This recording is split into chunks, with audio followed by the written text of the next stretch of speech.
Bismillahirrahmanirrahim. Assalamualaikum warahmatullahi wabarakatuh. Alhamdulillahilladzi fataha abwabal jinan li'ibadihi sha'imin. Wassalatu wassalamu ala asyrafil anbiya'i wal mursalin al-mab'uthi rahmatan lil alamin. Subhanaka la ilma lana illa ma 'allamtana innaka antal alimul hakim wa la haula wa la quwwata illa billahil aliyil azim. Hadirin ikhwan fillah rahimakumullah. Di hari yang ke-13 ini insyaallah kita akan lanjutkan perenungan kita terhadap surat Al-Baqarah ayat yang ke-30. A'udzubillahi samil alim minasyaitonir rajim. Bismillahirrahmanirrahim. Wa idz qala rabbuka lil malaikati inni ja'ilun fil ardi khalifah. Qalu ataj'alu fiha man yufsidu fiha wa yasfiku ad-dima'a wa nahnu nusabbihu bihamdika wa nuqaddisu lak. Qala inni a'lamu ma la ta'lamun. Dan ingatlah ketika Tuhanmu berfirman kepada para malaikat, aku hendak menjadikan khalifah di bumi. Mereka para malaikat berkata, apakah engkau ingin menjadikan orang yang akan melakukan kerusakan dan menumpahkan darah di sana, sedangkan kami adalah yang bertasbih, memujimu dan mensucikan namamu. Maka Allah Subhanahu wa taala berfirman, sungguh aku lebih mengetahui apa yang kalian tidak ketahui. Saudaraku yang dirahmati Allah Subhanahu wa taala, sebelumnya telah dijelaskan makna khalifah, yakni pengganti oleh Imam Al-Qurtubi. Khalifatan ai yakhlufu man kana qablahu minal malaikah fil ardi, bahwa khalifah itu maknanya adalah yang menggantikan yang sebelumnya dari para malaikat di bumi. Juga ada yang menjelaskan au man kana qablahu min ghairil malaikah, atau Nabi Adam ini sebagai khalifah menggantikan yang sebelumnya di muka bumi selain daripada malaikat. Ada yang memaknanya adalah jin. Kemudian fungsi daripada Nabi Adam alaihissalam huwa khalifatullahi fi imdai ahkamihi wa awamirihi, adalah menggantikan yang sebelumnya untuk melaksanakan hukum-hukum Allah dan perintah-perintah Allah Subhanahu wa taala. Hadirin yang dimuliakan Allah Subhanahu wa taala, setelah Nabi Adam kemudian banyak nabi dan rasul diturunkan Allah Subhanahu wa taala. Mungkin ada pertanyaan, setelah baginda Rasulullah SAW tidak ada, siapa kemudian yang memimpin atau mengurusi umat Islam? Hal demikian dijelaskan oleh sabda Rasulullah SAW, riwayat Imam Muslim, bahwa kanat banu Israila tasusuhumul anbiya kullama halaka nabiyyun khalafahu nabiyyun wa innahu la nabiyya ba'di wa satakunu khulafa'u fatakthur. Adalah Banu Israel, mereka yang mengurusi mereka itu adalah para nabi. Ya, misalnya kita tahu bahwa nabi paling banyak itu diturunkan kepada Banu Israel. Kullama halaka nabiyyun khalafahu nabiyyun. Ya, kalau satu nabi wafat, meninggal, digantikan lagi, diutus lagi oleh Allah seorang nabi. Wa innahu la nabiyya ba'di, kata Rasulullah, akan tetapi tidak akan ada nabi lagi setelahku. Wa satakunu khulafa'u, yang akan ada, yang akan mengurusi kaum muslimin adalah khulafa'u. Khulafa itu jamak daripada khalifah, para khalifah. Wa taksuru, dan jumlah mereka itu adalah banyak. Hadirin rahimakumullah, setelah Rasulullah SAW wafat, kemudian digantikan oleh Abu Bakar As-Siddiq, Umar ibn al-Khattab, kemudian Utsman bin Affan, dan terakhir adalah Khalifah Ali bin Abi Thalib. Jadi yang menggantikan posisi Nabi setelah tidak ada Nabi adalah para khalifah. Kita banyak diingatkan dengan Khulafaur Rasyidin saat bulan Ramadan ini. Di antara saudara-saudara kita, ada yang ketika sholat tarawih, di beberapa rakaatnya diselingi dengan salawat dan mengingatkan kepada khalifah pertama, kedua, ketiga, dan yang keempat.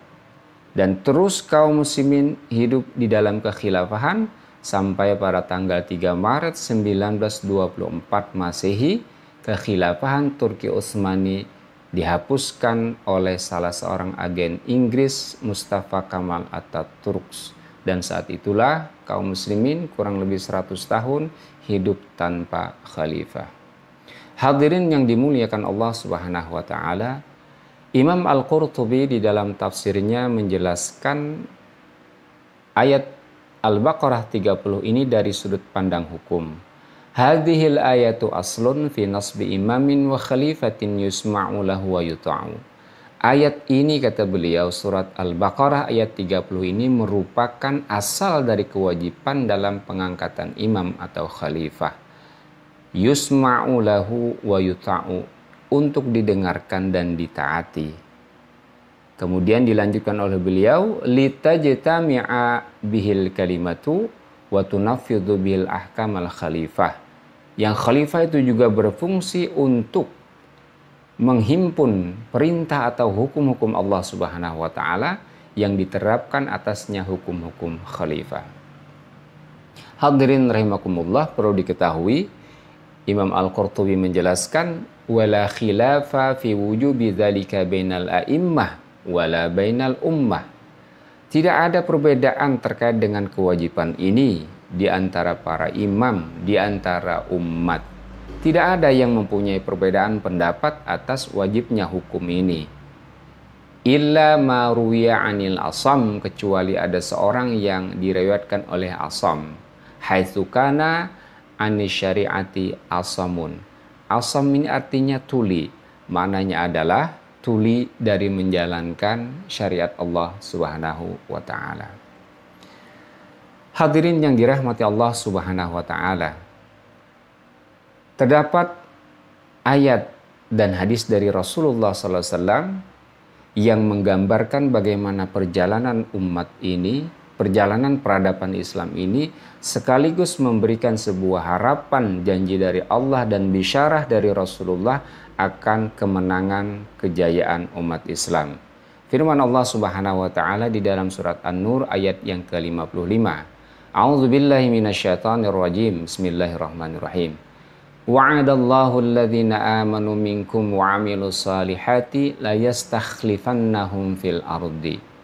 Sungguh Allah telah berjanji kepada orang-orang yang beriman di antara kalian, mengimani ayat-ayat Allah Subhanahu wa taala dan mengimani janji Rasulullah, wa 'amilus salihat, dan mereka senantiasa melaksanakan amal soleh, la yastakhlifannahum fil ardi, akan kembali memberikan kemenangan, akan kembali memberikan kekhilafahan bagi mereka di muka bumi ini. Ini surat An-Nur ayat ke-55. Demikian pula hadis riwayat Ahmad tentang bagaimana fase-fase kehidupan kaum muslimin. Qala Rasulullah sallallahu alaihi wasallam, Rasulullah sallallahu alaihi wasallam bersabda, takunun nubuwatu fikum masyaallah antakun. Adalah ada masa kenabian di antara kalian, masya Allah antakun, dia berjalan sesuai dengan kehendak Allah Subhanahu wa taala. Ini adalah fase yang pertama, fase diturunkannya nubuwah, kenabian. Tsumma yarfa'uha idza sya'an yarfa'ha. Kemudian Allah mengangkatnya ketika Allah menginginkan mengangkatnya. Tsumma takunu khilafatan ala minhajin nubuwah. Kemudian setelah fase kenabian, fase yang pertama diangkat Allah Subhanahu wa taala, ada fase yang kedua, yakni fase khilafah, kekhilafahan atas manhaj kenabian. Fatakunu masyaallah antakun, itu berjalan sesuai dengan kehendak Allah. Tsumma yarfa'uha idza sya'an yarfa'ha. Kemudian Allah mengangkatnya ketika Allah menginginkan mengangkatnya. Jadi ini adalah fase khulafa'ur rasyidin. Dan itu kemudian diangkat Allah Subhanahu wa taala, fase yang kedua ini. Tsumma takunu mulkan 'adhan fatakunu masyaallah antakun. Kemudian fase yang ketiga adalah kekuasaan yang menggigit. Para muhaddisin mengatakan adalah mereka masih menggigit Islam, yakni para penguasa, para khalifah yang masih menerapkan Islam, masih dengan fase kekhilafahan, namun mereka banyak melalaikan atau terjadi isa'atu tatbik, terjadi berbagai persoalan-persoalan, kelemahan-kelemahan di dalam melaksanakan hukum-hukum Allah Subhanahu wa taala. Ini adalah fase yang ketiga. Tsumma yarfa'uha idza sya'an yarfa'ha. Kemudian Allah mengangkatnya ketika Allah menginginkan mengangkatnya. Ini diangkat Allah pada tanggal 3 Maret 1924, kaum muslimin tidak lagi memiliki kekhilafahan. Tsumma takunu mulkan jabariyatan fatakunu masyaallah antakun. Kemudian fase yang keempat adalah mulkan jabariyatan, kekuasaan yang memaksa kaum muslimin melalaikan hukum-hukum Allah Subhanahu wa taala. Ini menurut para muhaddisin adalah fase yang kita alami sekarang ini. Terjadi berbagai kezaliman karena dipaksa. Ya, summa takunu mulkan jabariyatan fatakunu masyaallah antakun summa yarfa'uha idza sya'an yarfa'ha. Kemudian Allah akan mengangkatnya ketika Allah menginginkan mengangkatnya. Dan fase yang kelima adalah summa takunu khilafatan ala minhajin nubuwah. Kemudian akan ada lagi fase khilafah ala minhajin nubuwah. Ini adalah fase yang kelima.